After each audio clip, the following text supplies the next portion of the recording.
ಕೊಪ್ಪಳ ಜಿಲ್ಲೆಯ ಕನಕಗಿರಿ ತಾಲೂಕಿನ ಬಂಕಾಪುರ ಗ್ರಾಮದಲ್ಲಿ ಕನಕಗಿರಿ ಪಾಳೆಗಾರ ಇಮ್ಮಡಿ ಉಡುಚಪ್ಪ ನಾಯಕನ ಕಾಲದ 2 ಶಾಸನಗಳನ್ನು ಗಂಗಾವತಿಯ ಸಂಶೋಧಕ ಡಾಕ್ಟರ್ ಶರಣಬಸಪ್ಪ ಕೋಲ್ಕಾರ ಅವರು ಇತ್ತೀಚೆಗೆ ಪತ್ತೆ ಹಚ್ಚಿದ್ದಾರೆ.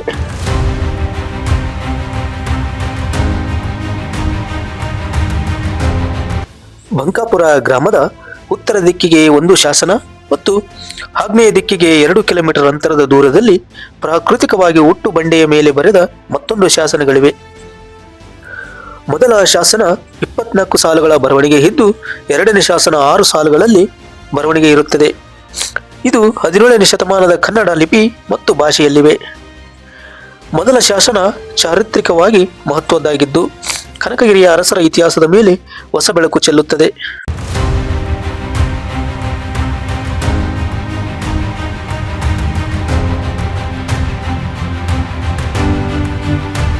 ಇದು 5ನೇ ದೊರೆ ಇಮ್ಮಡಿ ಉಡುಚನಾಯಕನ ಪಟ್ಟದ ರಾಣಿ ಚಿಕ್ಕ ಲಕ್ಷ್ಮಮ್ಮನ ಮಗ ಲಕ್ಷ್ಮಪ್ಪ ನಾಯಕನು ಕನಕಗಿರಿ ವಿದ್ಯಾನಗರ ಮಾರ್ಗದಲ್ಲಿ ಬಂಕಾಪುರದ ಬಳಿ ದೇವಸ್ಥಾನ, ಬಾವಿ ಮತ್ತು ವನಗಳನ್ನು ನಿರ್ಮಿಸಿ ದೇವರ ಪೂಜೆಗಾಗಿ ಗದ್ದೆಯನ್ನು ದಾನವಾಗಿ ಸಮರ್ಪಿಸಿದ ಬಗ್ಗೆ ತಿಳಿಸುತ್ತದೆ.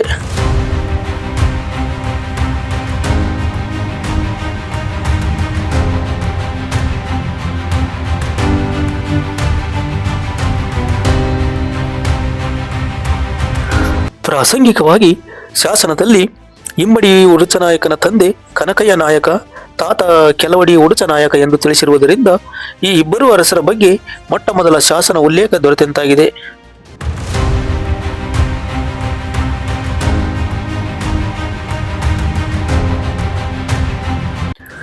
ಇಮ್ಮಡಿ ಉಡುಚನಾಯಕನಿಗೆ ಚಿನ್ನಮ್ಮ, ಅಚ್ಚಮ್ಮ, ಲಕ್ಷ್ಮಮ್ಮ ಎಂಬ ರಾಣಿಯರು ಇರುವುದು ಇತರ ಶಾಸನಗಳಿಂದ ತಿಳಿದು ಬಂದಿತ್ತು.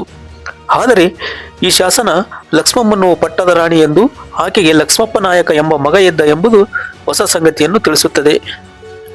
ಬಂಕಾಪುರದಲ್ಲಿ ಲಕ್ಷ್ಮಪ್ಪ ನಾಯಕನ ಪರವಾಗಿ ರಾಂಬೋಹಿ ತಿಮ್ಮಯ್ಯ ಎಂಬುವನು ವಿಷ್ಣುವಿನ ದೇವಾಲಯವನ್ನು ಕಟ್ಟಿಸುತ್ತಾನೆ. ಇಂದಿಗೂ ಈ ದೇವಾಲಯಕ್ಕೆ ರಾಮತಿಮ್ಮಪ್ಪನ ಗುಡಿ ಎಂದೇ ಕರೆಯಲಾಗುತ್ತಿದೆ. ಶಾಸನದಲ್ಲಿ ಉಕ್ತವಾದ ಕಾಲಮಾನ ಶಾಲಿವಾಹನ ಶಕೆ 1603ನೇ ದುರ್ಮಿಕ ನಾಮ ಸಂವತ್ಸರದ ಫಾಲ್ಗುಣ ಶುದ್ಧ 12 ಎಂದಿದ್ದು, ಅದು ಸಾಮಾನ್ಯ ಶಕೆ ಮಾರ್ಚ್ 4, 1682ಕ್ಕೆ ಸರಿಯಾಗುತ್ತದೆ.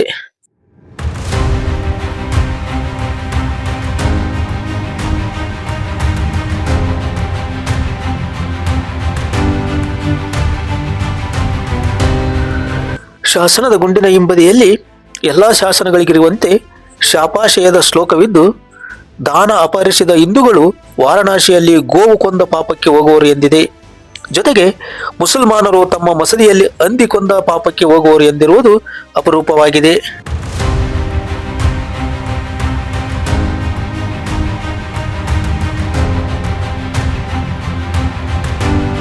ಕನಕಗಿರಿ ನಾಯಕರ ಎಲ್ಲಾ ಶಾಸನಗಳ ಪೈಕಿ ಇದು ಮಾತ್ರ ಶಾಸನ ರಚನೆಯ ನಮಸ್ತುಂಗ ಎಂಬ ಶಿವಸ್ತುತಿಯ ಮಂಗಳ ಸ್ತೋತ್ರದಿಂದ ಶಾಪಾಶಯದವರೆಗಿನ ಎಲ್ಲ ಅಂಶಗಳನ್ನು ಅನುಸರಿಸಿ ರಚಿಸಿದ ಶಾಸನವಾಗಿದೆ.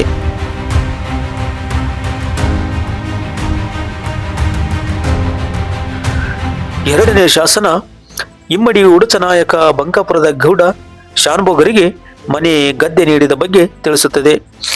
ಈ ಶಾಸನಗಳ ಕುರಿತಾಗಿ ಹೆಚ್ಚಿನ ಅಧ್ಯಯನ ಕೈಗೊಳ್ಳಲಾಗುವುದೆಂದು ಸಂಶೋಧಕ ಡಾಕ್ಟರ್ ಶರಣಬಸಪ್ಪ ಕೋಲ್ಕಾರ ಅವರು ತಿಳಿಸಿದ್ದಾರೆ.